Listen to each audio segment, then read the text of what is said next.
Welcome to the walkthrough for Assignment 4A. The purpose of this assignment is to deepen your experience using Java's functional programming features and Java's reactive streams. In particular, in this assignment, you'll develop an app that uses the Project Reactor implementation of reactive streams to obtain, transform, and store images asynchronously in a pool of threads. Like the earlier assignments, the code you write here will have a GUI and will run as an Android app. Please use this GUI along with the unit test discussed below to help test and debug your solution. The following resources may be helpful in completing this assignment. An overview and comparison of Java reactive streams and Java streams is available here, and tutorials on Project Reactor appear here. Naturally, we'll cover all this material in class, which will be available in my YouTube CS253 playlist here. The Image Crawler app is packaged as a project using the latest version of Android Studio. This app is written in both Kotlin and Java and demonstrates many Android capabilities. For the purposes of Assignment 4A, however, you only need to be aware of the following directories: Image Crawler source main Java edu Vanderbilt Image Crawler crawlers, which contains the skeletons you need to fill in, as we'll discuss below. Image Crawler source test, which contains a set of unit tests that exercise the features you're implementing and are used to evaluate whether you've correctly satisfied this assignment's requirements. And App Source Android test, which contains an Android Studio instrumentation test that runs your app automatically. To compile this code, you need to use the provided Android Studio project. You can run this project by clicking the green Run App button in the Android Studio IDE, which should automatically select an Android emulator to run, assuming you have one created. The app's minimum API is 29, so you'll need to select an emulator that uses API greater than or equal to 29. I recommend API 30. If you don't already have an Android emulator, you can create one by clicking on the AVD Manager button in the Android Studio IDE. You'll need to modify several files containing the skeletal Java code by completing the to-do you fill in here task to provide a working solution. Do not change the overall structure of the skeleton, just fill in the to-do tasks, and do not delete the to-do tags. In particular, you'll need to finish implementing the following to-do tasks for this assignment in the Image Crawler crawlers folder. You'll first need to modify the reactor crawler.java file in Image Crawler crawlers to complete the to-do tasks in various methods to obtain, transform, and store images. This class uses the Project Reactor framework to perform an image crawl asynchronously, starting from a root URI. Depending on the parameters used to run the app, images from HTML pages reachable from the root URI are either downloaded from a remote web server or read from the local file system, transformed locally, and then the transformed results are stored into the local file system on the Android device. You'll also need to complete the to-do tag in the student.kt file to set the type field to include just graduate or undergraduate, depending on which version of the assignment that you're implementing. The bulk of the code for this app is provided in the skeletons. In fact, a complete solution using Java 7 features is provided in the sequential loopscrawler.java file. You'll therefore convert this Java 7-based class to the Reactor Crawler class that uses the Project Reactor framework. Your solution should use no loops or if statements in this assignment and instead use Project Reactor operators and functional programming features.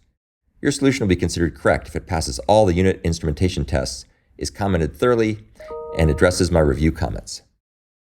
Skeleton code for this assignment is available here in my GitHub account. Now that you've set up your GitLab account, you can pull this skeleton code into your repository, read it carefully, and complete the to-do markers.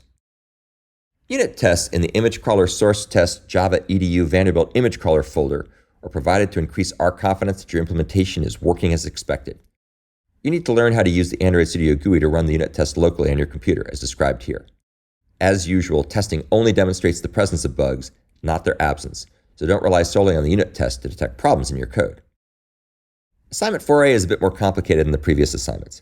In particular, the asynchronous nature of Project Reactor and reactive streams may take some time to get used to, so please start the assignment soon and ask questions in class, office hours, and on the discussion forums. As usual, the app, image crawler skeletons, and unit tests are extensive, though you don't need to understand them all to complete your solution successfully. Now that we've walked through the specification for Assignment 4A, let's go ahead and take a look at the skeletons. If you click on reactorcrawler.java, you'll see the skeleton file.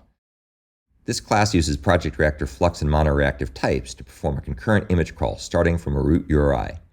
Images from HTML pages reachable from the root URI are downloaded from a remote web server or from the local file system, transformed, and then stored in files on the local device that can be displayed to the user. The entry point method in Reactor Crawler is called perform crawl.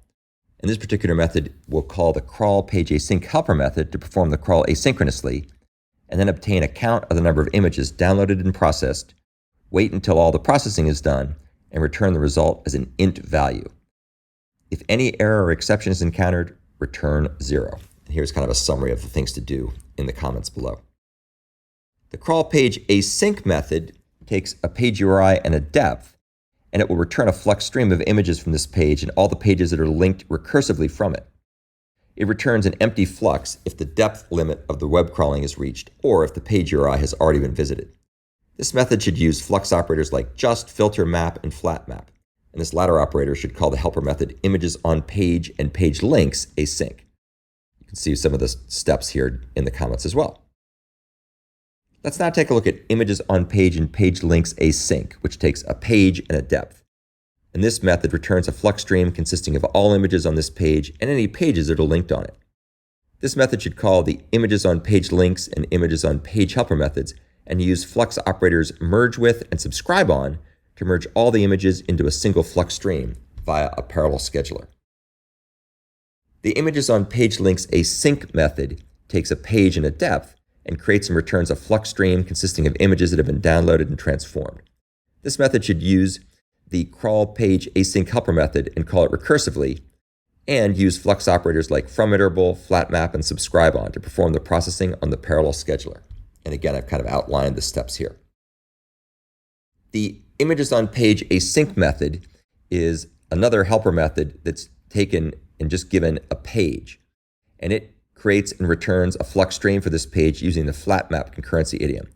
It should call the helper methods get page elements as URLs, download image async, and transform image async, as well as use flux operators like flat map and from iterable to perform processing on the parallel scheduler. Note that the flat map operator can be called more than once. The download image async method takes a URL and it creates and returns a mono instance that emits the downloaded image at the specified URL. It should call the helper method getOrDownloadImage, as well as use mono operators like from callable, map not null, and subscribe on to perform processing on the parallel scheduler. The transform image async method takes an image and it'll check the superclass flag to determine if transformation should be run locally or on a remote server using microservices. For assignment 4A, you're only going to be running things locally. Assignment 4B, you'll be running things on the remote server using microservices.